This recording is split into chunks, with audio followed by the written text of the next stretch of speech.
So we got other things on the docket too, right? Actually, one of the things on the docket I just want to talk about. Okay. I want to ask everyone if they saw some of the feature media that we were in over the week as they, I guess, were talking about us. Right. And what's, I think, a little disappointing, to be honest, is the fact that they looked at this show as almost looked at it as some sort of freak show.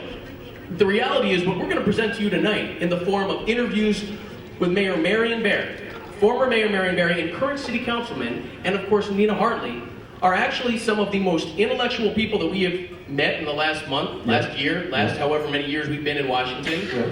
We were actually meeting with Marion Barry, and he spoke about what the situation is in Southeast DC, some of the constituents that he represents, with a degree of moral clarity you don't get on Capitol Hill. Don't get it on Capitol Hill for a reason. And what was my man's name? Anybody read Roll Call? You know what that is?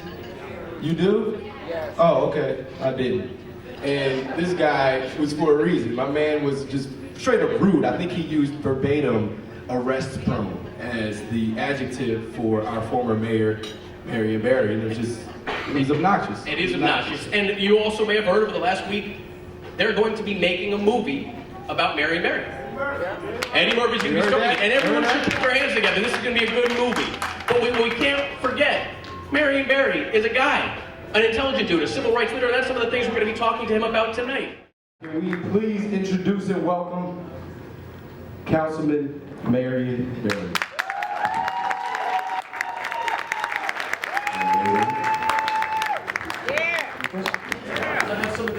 Yeah, let's do talking points. I'm really excited to get this going because we have some interesting things to talk about. Jesse already prefaced the direction we're taking this, so don't expect anything different, but we're gonna get a little deep, so thank you for coming tonight. Oh, wow, man. I was watching them back there, and you all got some cutting-edge stuff here, man.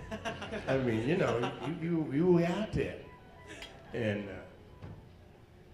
let me just say, I want to congratulate you, Josiah, and Randy, and Jesse, on putting this together, man. Thank you. Thank you. I mean, this is creativity at its very best. You know, it really is. The other thing you're doing, which, when you told me about it, I couldn't believe it could happen that way. To take comedy and mix it up with black folks. Because being black in America ain't no joke. It ain't no joke. It's not. You can clap on that. It's no joke. White people, you can clap too. It's no joke. It's really not any joke. Anybody under 45 has not experienced what I experienced. I had to walk by lunch counters and couldn't eat. I had to walk by recreation centers, couldn't recreate. Walking by all white schools, couldn't get educated. Pools, same thing. And that leaves a scar on you. It leaves a scar on you.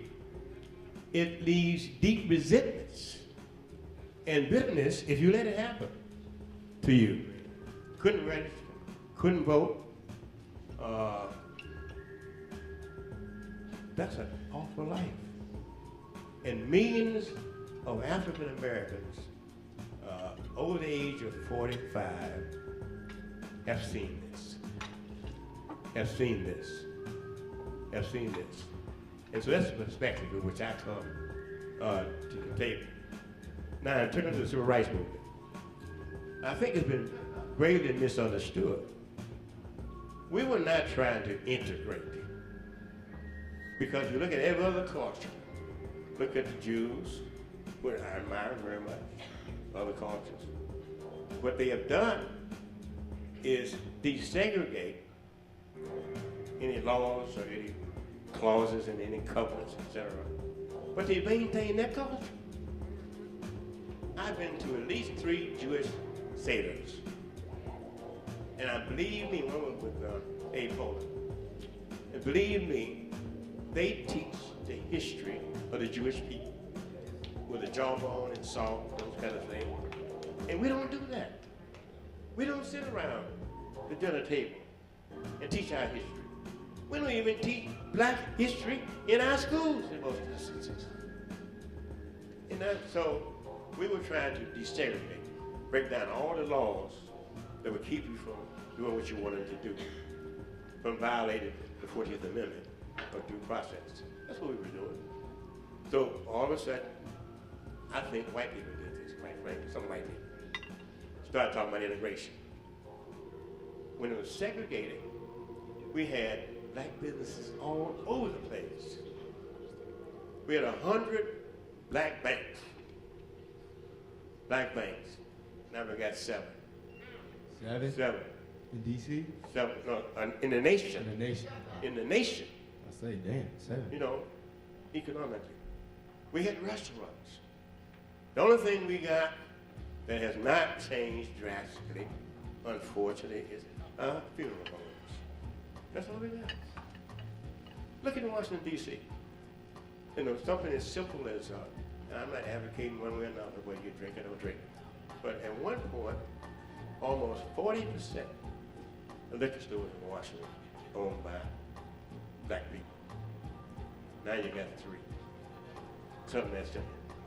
We had restaurants, we had carry-outs, we had beauty shops. We still got those, and barber shops. But we also did manufacturing. In terms of Ms., I can't think of her name now, but did manufacturing of things. And then we started, we did some of that.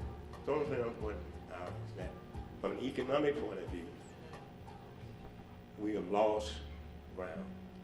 Councilman, just to follow up on that, you know, you spoke a lot about the nonviolence movement, essentially, and we obviously know that you've been the city's top politician for a long time. And so you really are a diverse agent of change.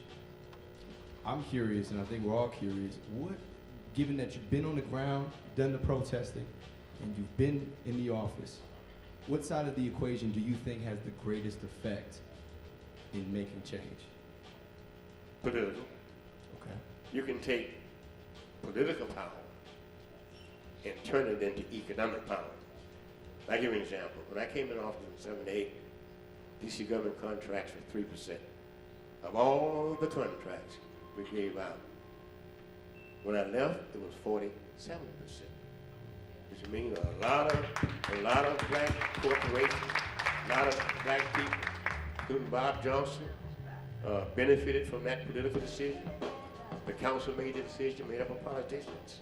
But I could do more for young people with signing some legislation that guaranteed a summer job to everybody who wanted one.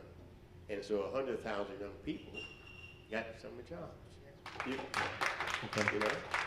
And so the political is easy.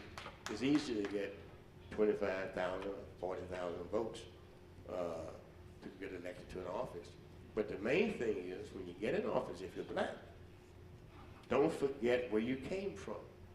Don't say, I'm the first one to be on the city council. I'm this and all that kind of nonsense and BS. But that's, in my view, the way to get economic power is politics. So, Councilman Barry, as a follow-up to that, you say the political side has more strength or provides more opportunity to affect change, but what about those who have not yet reached that plateau where they can even advance a political career? What would you say to the youth of America in terms of what we need to do, or those younger than us here on the stage?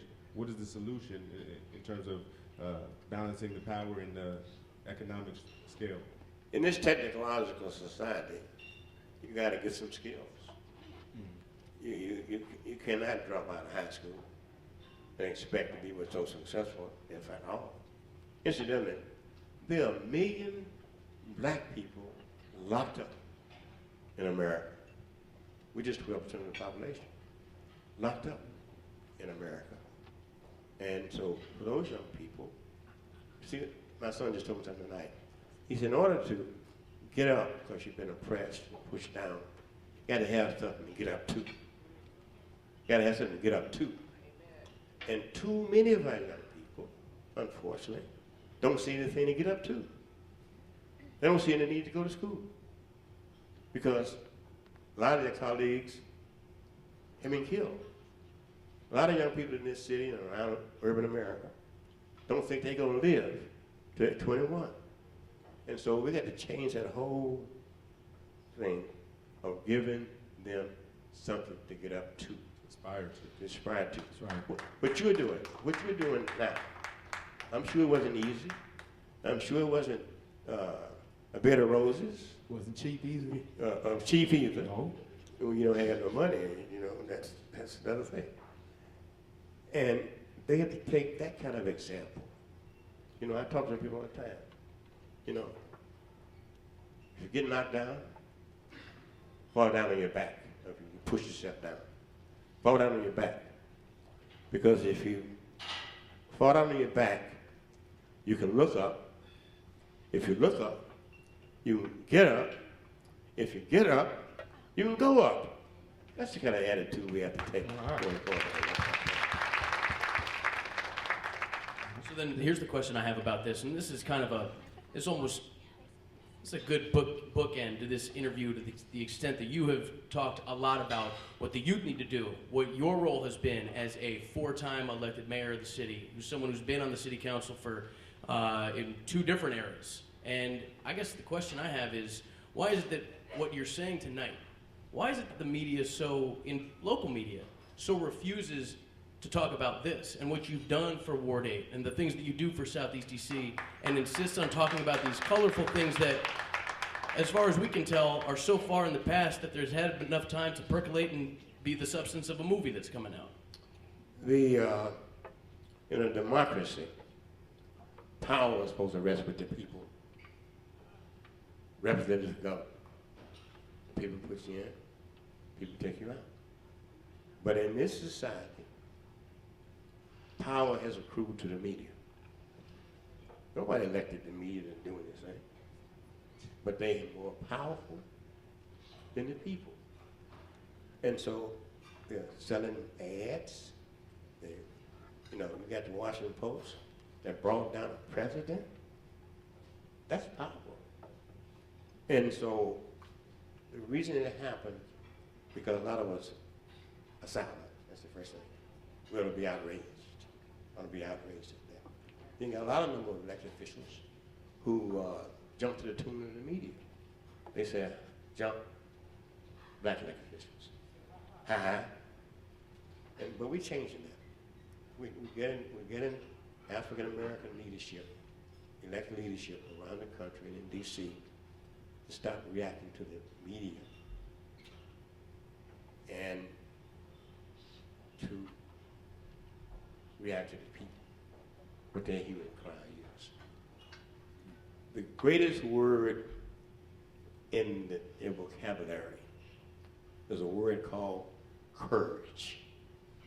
If you don't have courage, rest assured, and whatever you do, you're not going to be but so successful. You got to have courage, you got to have tenacity, you got to have resilience. That's what you have to have, and integrity. Thank you so much. I'll be calling on you. Councilman Barry, thank you so much. Councilman Marion Barry. Thank you all so much.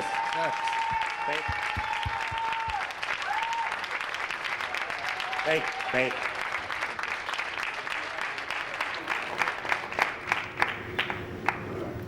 Take care, everybody. Right. I'm moving to the back. I'll be right back. Y'all hold the show down, man. We're rolling now, man. We're rolling, so Let's why don't go. we collapse the set if you don't mind? You guys can chill out if you want, or we can go over there. We're gonna do the music video.